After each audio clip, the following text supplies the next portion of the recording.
السلام عليكم ورحمة الله وبركاته. بسم الله الرحمن الرحيم، الصلاة والسلام على أشرف المرسلين. إن شاء الله أشرح لحضراتكم بعض الفوكابرز، الكلمات الهامة جدا. say يقول. التصريف الثاني said، والتصريف الثالث said أيضا.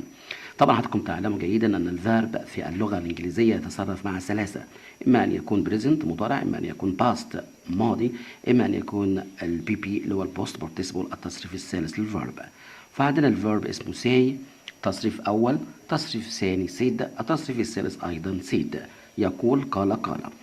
طبعا بالنسبة لمعلومة مهمة جدا، بالنسبة لسيد تأتي لها معنيين، إما أن تكون بمعنى اسم إنسان سعيد، يبقى سعيد، والمعنى الآخر هو قال التصريف الثاني من ساي. spring هو فصل الربيع.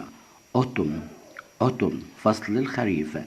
do you like هل أنت تحب أو هل أنت تود. do you like cold معتدل البرودة. sing يغني. التصريف الثاني sang والتصريف الثالث song، يبقى عندنا sing sang song. a song يغني. a bird طائر جمعها birds طيور. season فصل جمعها seasons. كلمات أخرى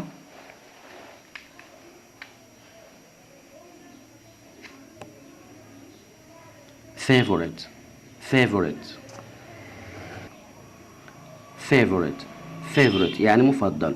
summer فصل الصيف. winter فصل الشتاء. weather المناخ أو الطقس. cold بارد.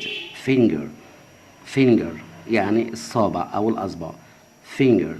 طبعا الشطار بالنسبة للفينجر لو حذفنا حرف الاف وكتبنا مكانه حرف الفي بالشكل ده، يعني دلوقتي احنا عندنا بالنسبة فينجر لو حذفنا حرف الاف وكتبنا مكانه حرف الفي أصبحت فينجر. أصبحت ايه؟ فينجر.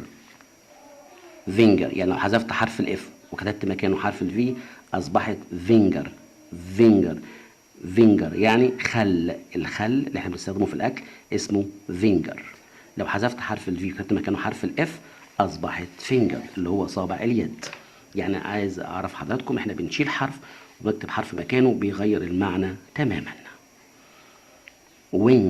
wing جناح، أجنحة. wings بإضافة حرف الاس، طبعا ده جمع عادي. flower زهرة أو وردة. flowers أزهار. laugh يعني ورقة الشجرة اسمها laugh جمعها leaves. طبعا ده جمع شاذ. طبعا قلت قبل كده لحضراتكم الاسم الذي ينتهي بحرف الاف عند وضعه في حالة البلورال الجمع يجب حذف حرف الاف ونضع مكانه VAS كما في المثال. تبقى لحضراتكم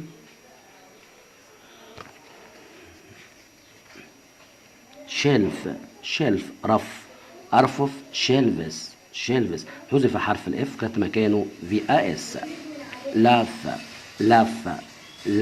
اللي هو رغيف العيش اسمه لاف جمعها لوفز حذف حرف الاف وكانت مكانه VAS.